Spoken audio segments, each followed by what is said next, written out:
నమో బుద్ధాయ. బుద్ధునితో సారిపుత్రుని చివరి కలయిక.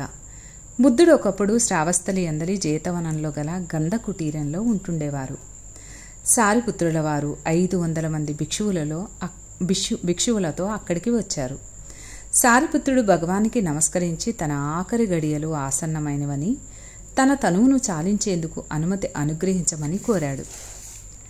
అయితే పరినిర్వాణం చెందదలుచుకున్న స్థలమెక్కడో నిర్ణయించుకున్నావా అని భగవానుడు సారిపుత్రుడిని అడిగారు. భగవానుడు అడిగిన దానికి సారిపుత్రుడు ఇలా సమాధానమిచ్చాడు. నేను మగధ రాజ్యంలోని నలక అను గ్రామంలో జన్మించాను. నేను పుట్టి పెరిగిన ఇల్లు అక్కడ ఇప్పటికీ ఉంది. నేను జన్మించిన ఇంటిలోనే పరినిర్వాణం చెందదలిచాను.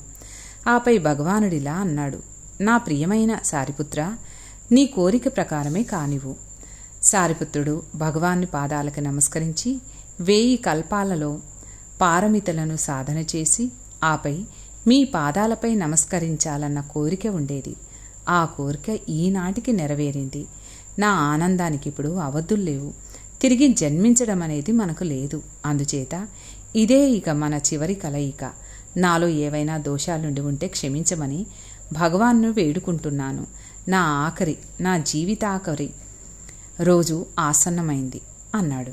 సారిపుత్ర, నీలో క్షమించవలసిన దోషాలు ఏవీ లేవని భగవానుడు అన్నాడు.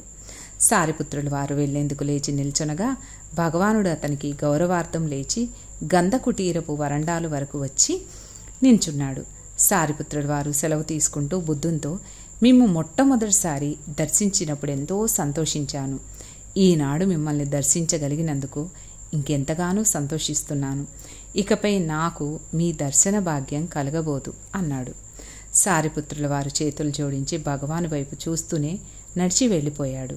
భగవానుడు అక్కడున్న భిక్షువులతో, భిక్షువుల్లో పెద్దవాడు వెడుతున్నాడు, మీరతన్ని అనుసరించమని చెప్పగా భిక్షువులంతా లేచి బుద్ధుడు చెప్పినట్లుగా సారిపుత్రుని అనుసరించారు.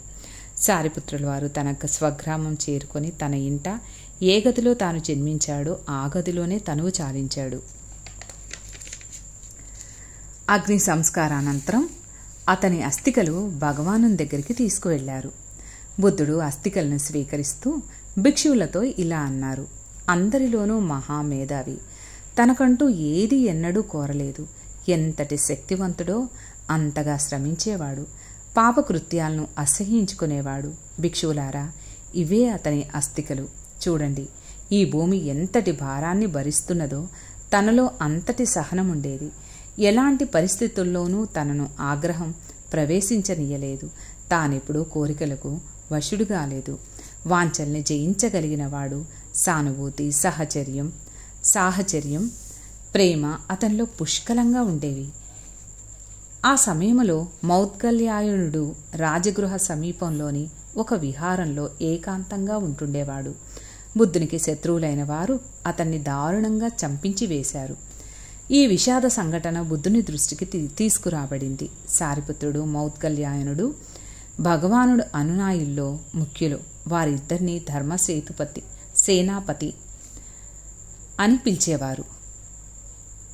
ధర్మ విస్తరణ కార్యక్రమంలో భగవానుడు వారిద్దరిపై ఎంతో ఆధారపడి ఉన్నారు.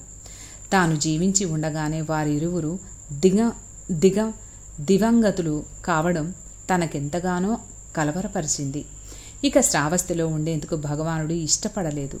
మనసును ఉపశమనం గావించేందుకు తాను అచ్చటి నుండి బయలుదేరడానికి నిర్ణయించుకున్నారు. నమో బుద్ధాయ. నమో తస్సా.